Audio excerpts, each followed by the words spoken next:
안녕하십니까. 안세현 대표 박인종 회사입니다. 오늘 147강은 직장생활과 경제활동 뭐 이런 주제인데 가끔가다 이 회계 강의를 하다 보니까 이제 이런 질문이 있네요. 월급쟁이도 회계를 알아야 됩니까? 뭐 이런 얘기. 그래서 내가 기업의 생산 판매 활동하고 개인의 구매 소비 활동은 바로 직결된다.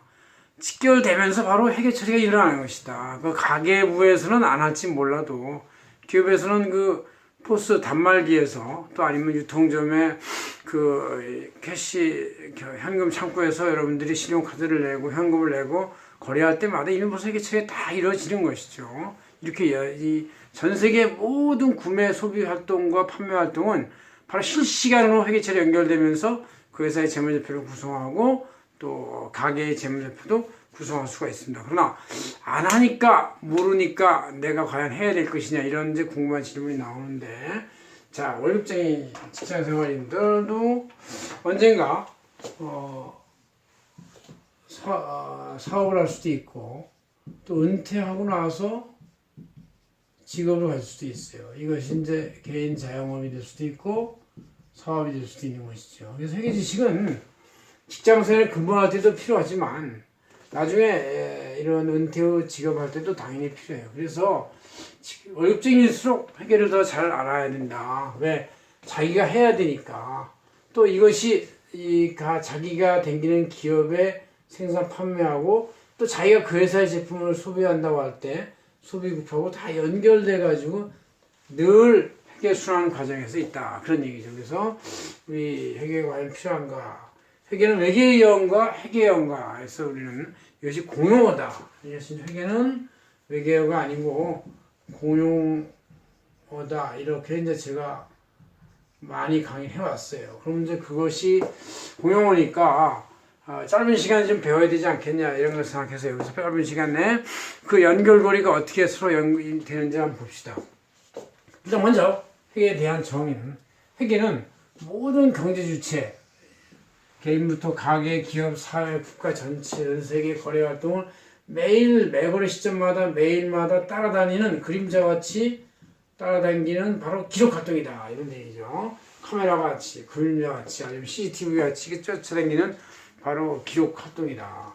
거래마다 대차평균의 원리로서 왼쪽, 오른쪽 날개 두 개의 특성을 갖고 있는데 한쪽은 목적을 명시하고 있고 한쪽은 수단을 하는 수단, 화폐나 금융 수단을 두 개. 그러니까 어떤 우리가 거래를 할 때도 거래라는 게 뭡니까? 이 거래라는 게 가고 온다.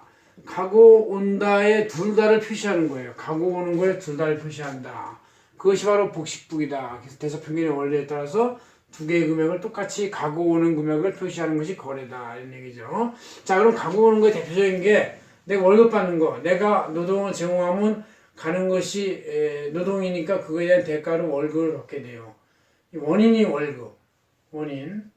이 결과로서 현금이 들어와요. 그죠? 이렇게 되는 것이고. 그 다음 이제 내가 이 월급을 가지고 김치 가게에 가서 김치를 샀어요. 김치를 사면 김치를 사는 구매 행위가 원인이 되고 결과로서 현금이 나가잖아요. 그래서 이렇게 이제 하나의 거래에 대해서 원인과 결과, 아니면 이쪽이 또 원인인 경우도 있고 이 결과가 되는 경우가 있어요. 이거는 이제 수입 거래고 지출 거래고, 지출 거래는 이 왼쪽이 원인 행위를 표시하도록 돼 있고 오른쪽이 결과를 표시하도록 돼 있고, 수입 행위는 오른쪽이 이제 힘이 좀, 오른손 힘이 좋잖아요. 그러니까 땡기는 이 원인 행위를 표시하고 있고 이 왼쪽은 이제 잘 관리해라 들어온 현금을 그런 결과를 표시하는 거가 돼 있고, 그다음 이제 이 소비 지출은 왼쪽이 이제 김치를 구입해서 섬세하게 잘 상하지 않게 잘 먹어라 해서 이렇게 왼손으로 관리시키고, 나가는 경우는 결과를 이제 오른손으로 해. 돈은 남한테 확실히 빼줘야지, 그죠? 구매할 때 돈을 안 주려고 이렇게 머뭇거리면 안 돼. 왼손으로 돈 주지 않지 않습니까? 오른쪽으로 돈을 주죠. 벌 때도 오른손으로 벌고. 그래서 이렇게 그 복식국의 회계 결과에 따라서 개인 가정은 가계부가 있고 기업은 회계장부 재무제표가 있고 비용이 수직계산서, 국가도 복식부기 재무제표 만들고 여기에 따라서 재무상태 포괄손익계산서 같은 걸 만들어가지고 외부에 공시를 한다. 그런 얘기죠. 이것이 회계의 수랑 과정이에요. 이런 것이 수랑 과정이 매일매일 이루어지면서 경제가 돌아가는 것이고 그것이 국가 GDP로 연결되는 것이고 이런 거래 총액의 합계액이 국가의 GDP가 되는 것이다 는 얘기죠. 그래서 이 각 경제활동의 연결고리를 한번 우리가 붕괴를 통해서 한번 봅시다. 그래서 기업이 생산 판매하는 각 것과 소비자가 월급을 받아서 구매 소비하는 이 연결이 어떻게 두 개가 연결되냐면 몇 가지 연결 포인트를 보도록 합시다. 먼저 기업이 생산 판매 활동을 하려면 일단 설립이 돼야 되겠죠. 설립해서 자본금을 불입해요. 설립해서 자본금을 이제 한 400을 불입했다고 치고 이 불입된 자본금은 먼저 원재료를 사야 되죠. 그래야 생산할 수 있으니까. 그래서 원재료 매입을 350을 해요. 이것도 역시 원인이 이쪽에 있으니까 결과는 오른쪽 현금이 나왔죠. 그럼 이제 이렇게 구입해가지고 이거를 이제 판매를 하는 거예요. 그래서 노동비를 지급하고 물론 좀 나중에 표시했는데 이제 이 매출 중에서 갑이라는 가정한테 매출한 게 300이고 다른 을이나 병한테 매출 600이라고 칩시다. 이렇게 해서 하면 이제 900의 매출이 일어나면서 원인행위가 되죠. 이쪽 오른쪽 땡기는 돈이고 그의 결과치가 이금으로 900이 들어옵니다. 그죠? 이렇게 그래서 이금을 900을 섬세하게 써라. 그래서 왼손으로 관리하는 왼쪽에 있는 거예요. 그럼 이제 급여를 지급했어요. 이거 생산하려면 급여를 지급해야 되니까 급여 400을 지급했어요. 그래서 이제 예금 급여는 이제 살살 잘 지출해서 관리하지 아무렇게나 지급하면 안 되지 않습니까? 결과치로 이제 돈이 나갔습니다. 그죠? 이 결과치로 원인 결과. 자, 그럼 이 기업의 생산 판매 활동에 있던 두 가지가 이제 이 개인한테 갑이라는 개인한테 연결되는데 갑은 이 기업으로부터 월급을 400을 받았잖아요. 그래서 월급을 400을 받았습니다. 오른쪽 돈을 벌어들이는 오른손이 강하다고 그랬죠. 오른손이 월급을 받아들이는 그 원인행위죠. 원인행위. 월급을 받아들이는 원인행위가 400이었고 그 결과치로서 예금이 들어왔어요.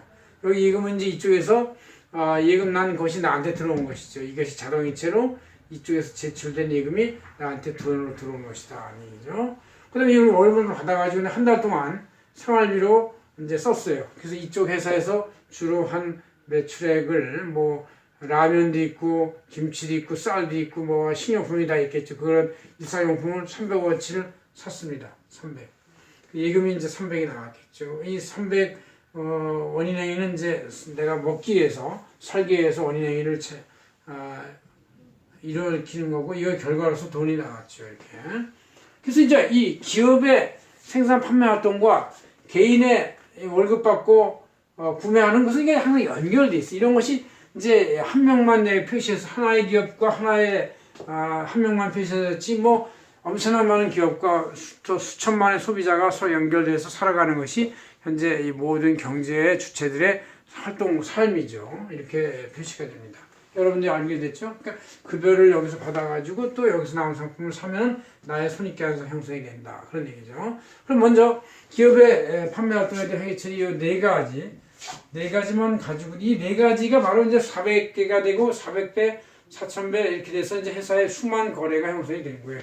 이거를 잘 보면 재무상태 풀어서 예금이 400 들어왔다가 350 나가고 다시 900 들어왔다가 400 나가면 결국 550이 남잖아요. 550이고 다 더하면 550입니다. 550에 그 예금이라는 곳에 원인행위를 보니까 옛날에 자본금 400 들어온 게 있었고 그 다음에 순이익이 이거를 하다 보면 600 매출액에서 350원의 원가에 400의 급여를 지급하니까 150의 이익이 났어요. 그래서 순이익이 150원 써집니다. 그래서 순이익이 여기 오른쪽에 이렇게 써지면 되는 거예요. 그래서 이게 550이 되고 그럼 순이익이 550이 여기 있으면 이쪽에도 재무상 손익계산 순이익이 여기 150이 있어요. 이것이 일치할 때 이것은 이제 내가 제대로 만들었다는 걸 얘기할 수 있어요. 여기서도 보니까 손익계산서의 항목도만 뽑으니까 매출 900이 있지 않습니까? 이거 900. 그 다음에 매입 350 여기다 기록하고 급여 400을 기록하니까 152이 나지 않습니까? 그래서 이 순이익하고 이렇게 이건 오른쪽에 있고 재무상태표에서는 손익계산서 왼쪽에 있고 이게 같으면 이게 내가 제대로 만든 것이다. 이런 걸 이제 알 수가 있는 것이죠. 그 다음에 이제 각 가게의 재무상태표하고 손익계산서 만들 수가 있어요.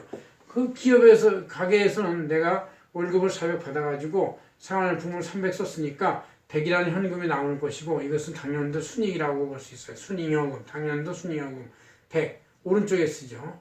이것은 이제 손익계산서의 왼쪽에 있는 순이익하고 똑같습니다. 이렇게 역시 같으니까 내가 제대로 만들었다는 걸 알 수가 있어요. 손익계산서는 이제 급여 400을 받아가지고 생활비를 300 쓰고 난 나머지 100이 순이익이죠. 그래서 다 합해서 이제 400이 되는 것이 재무상태표와 손익계산서를 만들 수가 있는 것이죠. 그래서 여러분들이 직장생활 하면서 이렇게 기업의 재무제표도 이 거래 4개를 통해서도 충분히 만들어지고 이것이 이제 100배가 됐든 1000배가 됐든 마찬가지예요. 똑같이 나오게 되어 있습니다.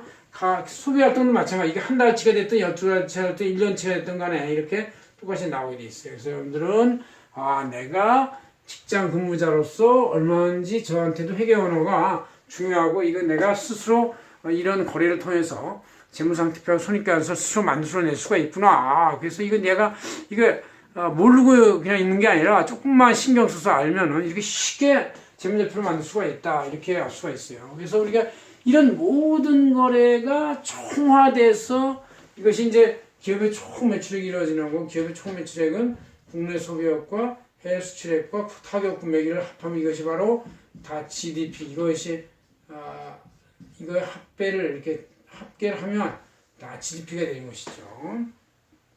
자, 그럼 이렇게 기업이 작성한 재무상태표 손익계산서 또 가게의 재무상태표 손익계산서 이걸 자기가 작성한 걸 남한테 아무리 맞다고 해도 남은 신뢰할 수가 없습니다. 우리가 건강진단서도 의사가 누가 이렇게 써줘야지 내가 건강합니다, 내가 아닙니다 이렇게 말해봤자 상대방들이 갸우뚱하죠.